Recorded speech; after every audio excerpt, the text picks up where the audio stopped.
Hey you guys, I'm Shell Branch, and this is Nick Maybury over here on guitar. And I'm going to play a new song called For Dear Life on A-Sides.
That song is, it's called For Dear Life, and I have been trying desperately to write a song for my husband for years.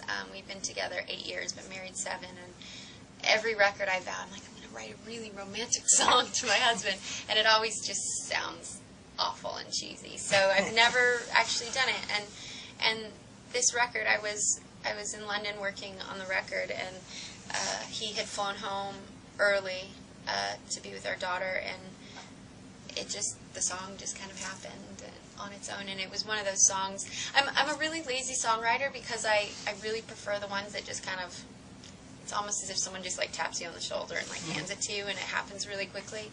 And like if I have to work at it, I'm like, oh. But so that was one of those songs that actually really just came really rather quickly, and so it's finally my song for my husband. Cool. So I mean, were you test driving some of your older versions of the love song to your husband, and you were just like, I can't even... No, I would I'd write like little lines, like a couple lines here and there. The lyrics, I'd always try to do the lyrics first, and then I'd just be like, this is the lamest thing I've ever heard. This is so bad. So yeah, that song, I didn't realize it really was for him until after I wrote it, and I kind of was like, oh wow, okay. I was overthinking it. Right. Now, is that usually songwriting? Is it just kind of a part of you just sit down and you're writing it sometimes? And I would think also on the flip side, sometimes it's like you were saying, just Yeah, it just depends on what environment. If I'm writing on my own, I tend to kind of hold out for those moments where literally I'll be, doing dishes or laundry or doing something around the house, and the song is kind of writing itself in my head. I'll start off with a part, and I'll kind of know where it is, so by the time I actually have a minute to sit down, I'm missing a couple lines here and there. And that's kind of what I hold out for. But then there are other times where I go set up a meeting with co-writers, and I go and we sit in there for like hours in a room looking at one another like, okay, now what? What do you want to write about? What? So I've been on both sides of the fence. It is fun to get together with other writers and kind of challenge yourself to be creative and put a deadline and say this is what kind of song we're going to write. But I really find it fascinating that often the songs that people most connect to are those songs that are just kind of come from nowhere and Right. and are not, that you don't have to work so hard at. So, correct me if I'm wrong. Did you start your tour yet, or no? I have just gotten home from a long tour, Okay. but Okay. So it's kind of a never-ending thing. yeah. No, I'm thinking it's probably hard enough as it is to go tour when you have a daughter at home and a husband at home. Does it make it even more difficult when you're performing that song and you're like, geez, I just want to be Well, like, now that you brought it sorry. up, jeez. Dick, I'm sorry. No, it's really tricky because my husband and I met. He's a bass player, and we met when I hired him for my band. So up until the last few weeks, we've all traveled as a family, That's good. and he's in the band, and it makes it really easy. And my daughter was always young enough that we just kind of grabbed her and took her wherever. And this was the first tour, long, extensive tour we had done in a while. I was on the road with the Goo Goo Dolls all summer, and it was an 8-week tour. And about 3 weeks into it, my daughter went, "When do I get to go home?" And I was just like, oh, I knew the day was going to come. I knew it. And my husband and I were just pretending it wasn't going to happen. Yeah. We're like, we'll just figure out what to do when we get there. So now we're just kind of trying to balance, like, there's certain things my husband and my daughter will come out for, and otherwise we're going to try to give her like a stable, not rock and roll life. So. Yeah, I mean, this is normal for her, right? I mean, it's all she's known. Right? This is normal for her, Yeah. and there was a point on tour when she turned to us and she was like, I really hate concerts. And she's so sweet. She's such a bookworm, and she just like loves to like read her books and be in school and science, and I'm like, who are you? And How old is she? she's 6. 6. Yeah, Oh, and that's she's awesome. just such a little academic, and it's so funny because my husband and I are like, where did you come from?